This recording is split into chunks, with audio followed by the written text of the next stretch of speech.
Hey out there, this is Will Presson with American Hard Enduro. I'm joined by Rob Mohn, the promoter for Tough Like RORR. So, first off, Rob, I hear y'all had a little snowstorm up in PA. How's that going? Yeah, well, first day of spring and we get 12 inches of snow, but I guess it can always be worse. Hopefully it won't stick around too long. Right, well, 12 inches, so have y'all had like four northeasters in the last month or so? Yes. Yes, we have. Okay. I guess you're sick of thinking about it. Yes, I am.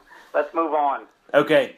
All right. So let me get this straight. Pronounce your last name. I want to make sure I'm not butchering it. Mohn. Mohn. Okay. Easy enough. There you Yep. go. All right. Next. No big deal. People butcher it all the time. I don't have a problem Well, with it. people butcher my last name too, so that's all right.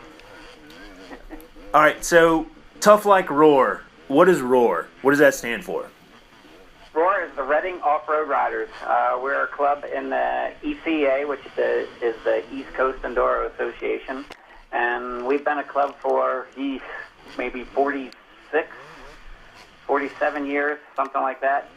We put on an Enduro, a hare scramble, which this year it's the National Hare Scramble, a dual sport, and for the last 3 years we've put on this tough race called Tough Like RORR. So RORR has been historically known for having some hard races, before the hard enduro thing got going, right? Yes, you are correct.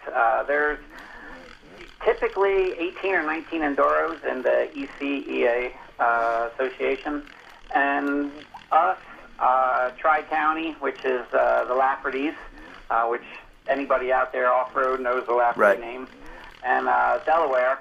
Usually our three races are typically the hardest events, and like I said, we're having a National Hare Scramble this year, and also at the same place where we have our tough race, but we use about 1/10 of a mile of the same trail, and everything else is totally different.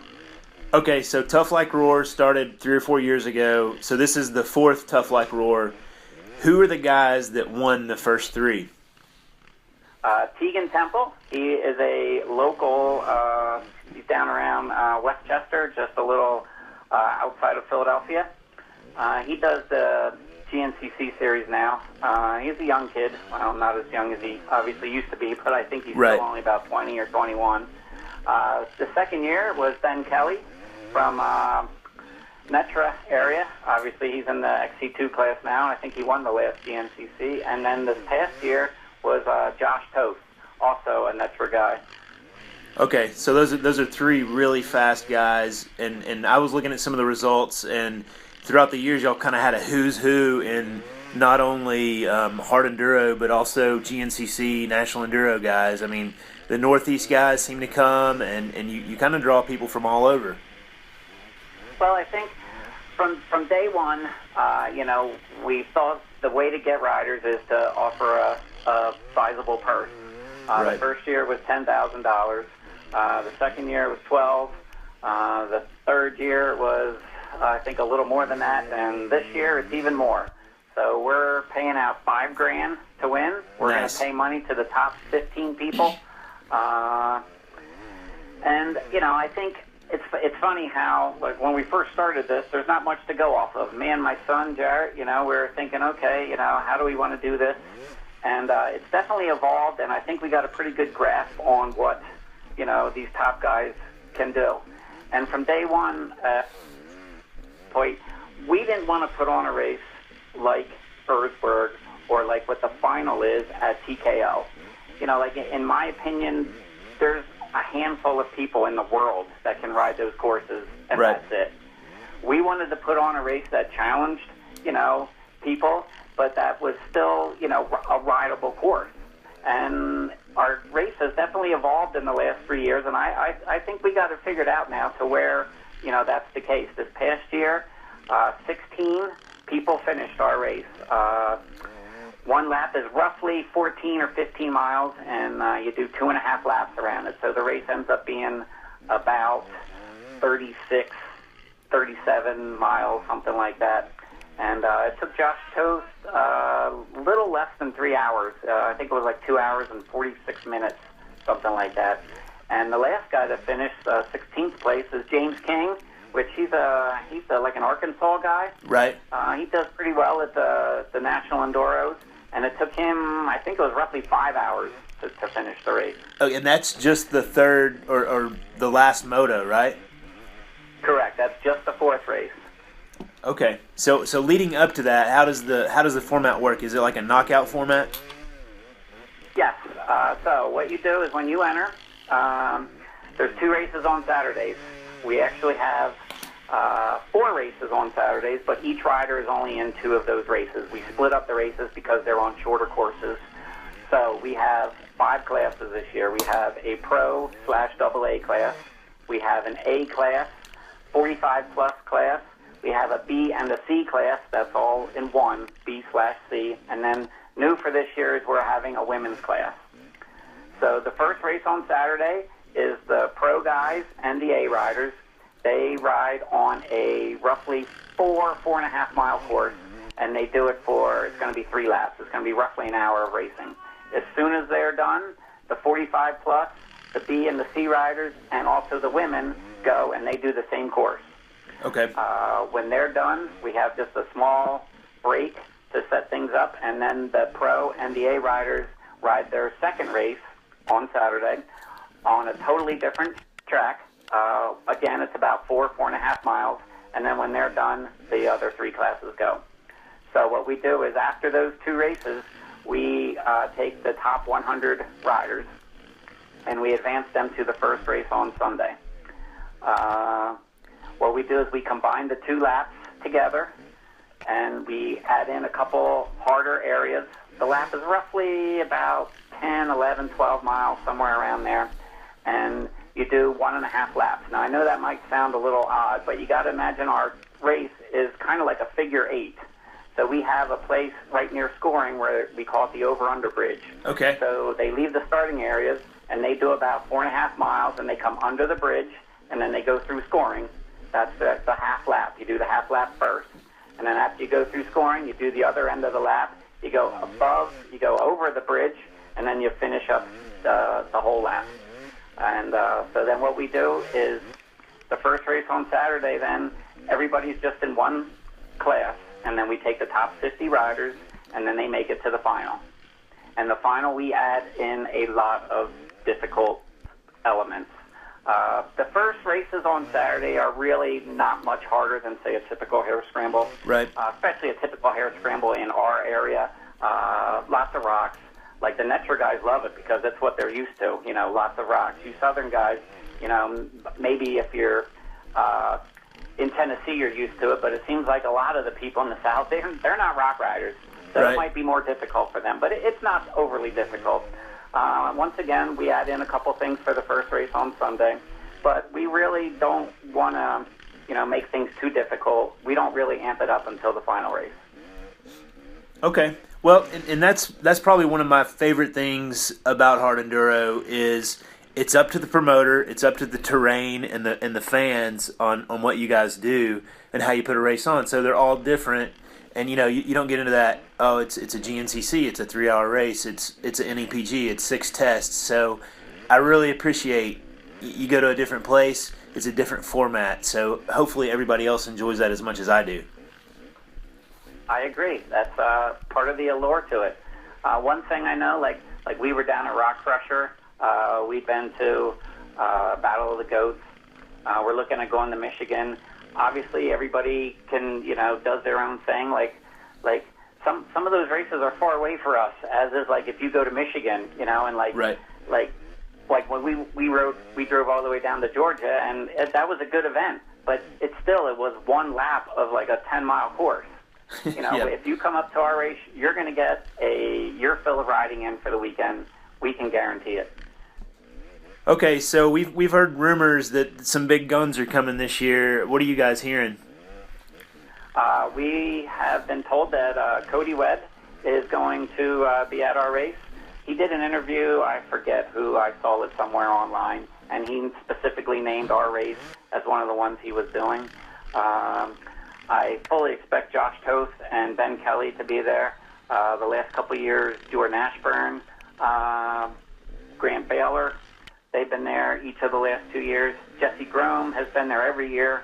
Corey Buttrick, and we'll see. Hopefully, we'll get a few more fast guys. I hear there's some. And Will Presson come up and give our race a try. Well, I hear there's some fast kid named Jarrett Moon that he's doing pretty well up there. Yes, he's my son, and I have the advantage of, like, it's funny, like, when we started this, the trail that we put in, this is going to be so hard, this is going to be so hard, and now that's basically Saturday's races. Right. Like, as I've said before, it's really evolved in a short period of time. It is amazing what them top guys, even a good A-rider, like, what they can get a motorcycle over. Everybody's stepping up their game. So, like, we put in some trail, and I'm like, okay, see if you can do this. And we've laid out some trail where, that's just a little too much. I'm sure there's a handful of guys. Cody Webb, I'm sure he'd have very little problem, negotiating it. But once again, that's not the kind of race we want to put on. But we have some. Don't think I'm joking that we have some very challenging sections. Well, I've watched some helmet cam footage. People say is relentless. There's no breaks. Right. I've seen a lot of video from, like, Texas and the Rev Limiter. They have some awesome, difficult sections, and then they got a lot of fast GNCC type trail. Right. We have no GNCC type trail. Our trail is extremely slow. I think Josh Toth averaged like 13 miles an hour, and he got stuck only one time last year. Wow. For a very short period of time. And he still only averaged 13 miles an hour over our course. That's my kind of race. All right, so when is sign up for Tough Like RORR? All righty, sign up is soon. It opens up April the 2nd at 8 o'clock. You can go on our website, roar.org, and there'll be a link there to sign up. It's $70 to sign up. After June 4th, it goes up to $90. And then if you sign up the weekend of the race, it's $100. We're trying to get people to pre-enter. And another thing we did to try to get people to pre-enter is the earlier you enter, the earlier you will start your races. So if you're one of the first 5 guys or 10 guys that enter, you're going to be on the front row for all 3 races leading up to Tough Like RORR. The first 2 races on Saturday are hair scramble type starts. But we don't do all the classes we don't do the whole class at the same time. We do, if there's 30 guys in the pro class, we do 10 guys on a row, and they start 1 minute apart. But it is time, we take into account the time differential. Right, okay. But, if you're the last guy, you get the time differential, but you still have 20 guys that are in front of you that you might get in a bottleneck. At spots. Right. And then on Sunday's race, it's kind of like a national enduro type start. We start 5 people every 30 seconds. Okay. So if you're one of the first 5 guys to sign up, you're going to be on row 1. If you're on the 100th guy to sign up, you're going to be on row 20, and you're going to have, some chaos going on in front of you. So it's definitely to your advantage to sign up early. Okay, so it sounds like you've got 200 slots for racers. You expect that to fill up right away, or you think it's going to take a little bit? I do not think we're going to sell out. The first year we had 150 people. The second year we had about 80. Now last year we had a little over 100. There definitely seems to be more interest in it. There's more media outlets such as you guys. There's more word of mouth going on, and I think it's slowly, the extreme thing is starting to take off. Whether we're going to sell out or not, I don't know. I don't know what to expect. We're hoping we get 150 riders. Right. It amazes me how quickly TKO sells out. Yep. Every year. Yeah. So I guess we'll just wait and see. Well, okay. So tell me about the sponsors. Who do you have on board right now? Are y'all still working with that? Yeah, we're still trying to iron out all the sponsors. Kenda's been with us since day one. They are our major sponsor. Schaefer's Motorcycle, KTM Offroad, they've been with us since day one. They're trying to get Cody Webb to come over and do, something during the week leading up to our race. Whether that's going to happen or not, I'm not sure. Boyson's been with us since day one. All Balls, Baylor Equipment. many others, but like I said, we're still trying to iron out. People are very reluctant to, just fork over some cash, but we've been fortunate enough to work with some good companies, and we take a big hit on this race every year. We lose money. Right. Fortunately, we have a nice dual sport that makes good money, and our hare scramble usually makes good money, but we take a big hit on this race, but this is the club's favorite race to put on every year. Well, hopefully you'll turn that corner and the spectators will start showing up and you'll fill up real soon, because I just see this hard enduro thing in America is really taking off. The more they've got the AMA's got the TKO qualifiers, which you guys are one of. I think as soon as there's a point-paying series, I think it's really going to take off. I totally agree. And you said about the sponsors, I'm glad you said that, because it's something I had wanted to say. Ever since we started this, we wanted to make it for the rider. We didn't want to do like what TKO does. There's nothing wrong with what they do, but I think most riders, they don't want to do 10 laps on a 1 mile course. Right. They Enduro want cross. a bigger course, in my opinion. That's what I want. I think that's what a lot of riders want. But I figured out a way to get the course very close to each other 4 times during the course of the race. So about a 15-minute walk from the starting area. You can walk up there, and you're going to see the riders come through it's about 2.5 miles, and these are tough areas. It's only for the main event. It's kind of like a Carl's Dinner sort of section, right. But certainly not as extreme as that. But it's basically just a glacier slide of rock that you're on. So they're going to go through there about 2.5 miles. Then they're going to come back within 50 yards of that area and do a similar section at about 8.5 miles. Then they're going to go through scoring. Then they're going to come back about 200 yards away to a very challenging section. There's a good uphill, and there's a section that we're going to call the Great Wall that's new for this year. Basically, you're just riding along this edge. There's about a 20 or 30 foot sheer rock wall, and you're kind of halfway up in this ravine where the ledge is about 1.5 feet wide. And if you slide off the ledge, you're down in the ravine, and you can get out. Right. But it's going to take you way longer to get out. I got you. And then that's at about 10.5 miles. And then you do it about another 3 or 4 and come back, and there's a pretty good downhill with a rock overhang. I think the spectators will really appreciate the work that we put in, and I think it'll really be neat for them. Instead of, waiting for them to come around, one time every hour and a half on a 15-mile course with just a little bit of walking, they're going to be able to see the fast guys or their rider, whichever they choose, 4 times each lap. Okay, nice. Well, I'm excited. April 2nd, sign up.